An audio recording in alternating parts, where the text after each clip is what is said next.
Hello, welcome to ParkerWatch.com. I have a lot of the Rolex spoons that I've collected over the last 20 years or so, and I get quite a few emails asking about the different types or different sizes or their values, and I thought I'd go through a little bit of it. Discuss the different patterns and the ages of these spoons. Start with this one up here. This is the newest spoon that they've started issuing. It says Rolex at the top and has Bucher. It's a stainless steel spoon. The first spoon we believed is this one with the Rolex carved at the top. That started back in the 50s. The third spoon here, that's the one that we've never seen before till recently. It has the fleur-de-lis at the top, and on the back it says Taiwan service. So we're thinking that started to become an issue with servicing at some point, but it didn't catch on. The original spoons were given out when you would buy a certain Rolex at the shops there in Bucher, and then later they started sending them to the other factories or other sales offices at the different locations. And these would be given out as either promotion or people who got their spoon or Rolexes serviced or maybe purchased there. So the first pattern I want to talk about, besides the Rolex with the carved top, is this one right here. This one has watches written underneath on the handle of the spoon. It's hard to see. I'm trying to get it focused. And there was 3 different bowls. The first one was the lion with lucerne, very common. Interlaken, very common. But this one right here, the Saint Moritz, that one is super, super rare. Very, very hard to find.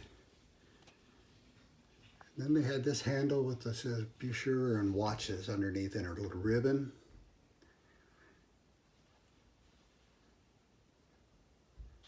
And they had 6 different patterns of it. There's all 6 of those.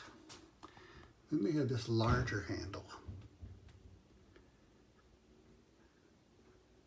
And there were 8 of them. So as they went through the time periods, more and more shops became involved.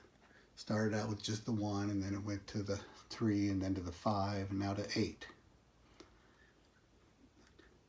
None of these Rolex spoons are silver. A lot of people think they're silver. They're just silver plated.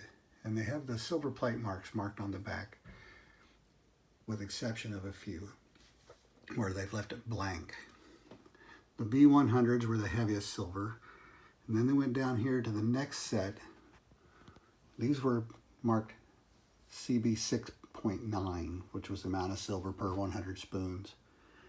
And the heavy silver plate ones, you see, they have this shield around the rose, has the wingtips pointed way up with quite a bit of graduation there. And they went through all the patterns.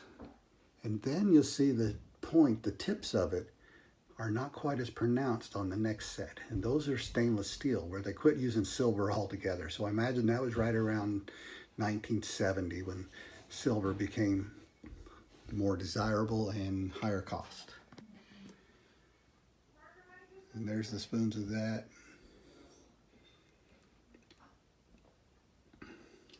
And then later in the 70s or 80s, somewhere along that time period, they got rid of the shield with the points on the top and went to the shield that pointed down, or just a flat shield.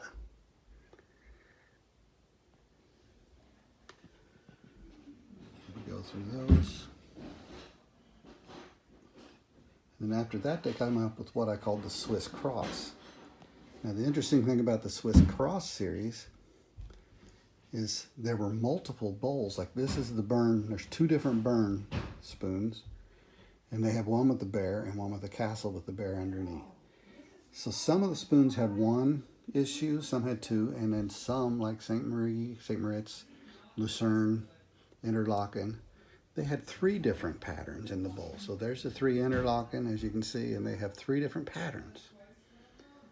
I'll come over to this side. I have more over here. As you can see, I've discovered 73 different spoon variations as of to date. And these aren't very expensive. Usually, $1 to $3 a piece, you'll find most of them for. The silver content is worth that in the older ones. For the newer spoons, a lot of people are turning it into rings or other things because they're just so abundant, with the exception of a few harder to find pieces. I would mention that the Zurich, when it came to the shield down pattern, the Zurich had a mistake. As you can see on the left, the Zurich, the Z is at the top of the spoon, where normally the Z would be down at the bottom, as shown here on the right, with the towards the bowl. So it would be Zurich written up, but here they had it upside down, and that was only issued for a short period of time before they fixed it or got rid of it. Would mention that the Birkenstock is fairly rare. It's in a gold plated, as well as the New York spoon. These were real rare for a long time, and then someone found a box. We don't know if somebody had retired, passed away, or how this whole box of unopened spoons became available to the market. And they put them on eBay, sold them. They sold out pretty quick, and then now they're rare and hard to find again.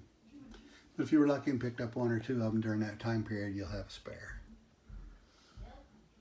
That one's been hard to get till recently. There's this vendor now selling them online. You could pay anywhere from $30 to $50 for that Red Cross spoon at first.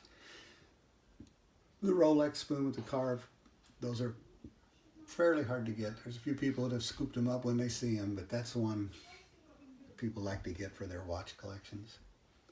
All right, well, I hope that helps. If you have any questions, there's Michael Abramson. He has a very, very nice book that covered the early parts of it. There's quite a few discrepancies I've found now, or only a couple discrepancies in his book with the number of patterns, since I've identified a few more than what he originally did. Anyway, I'm going to post this, and if you have any questions, you can visit my website, parkerwatch.com, and send me a note. Thanks, bye-bye.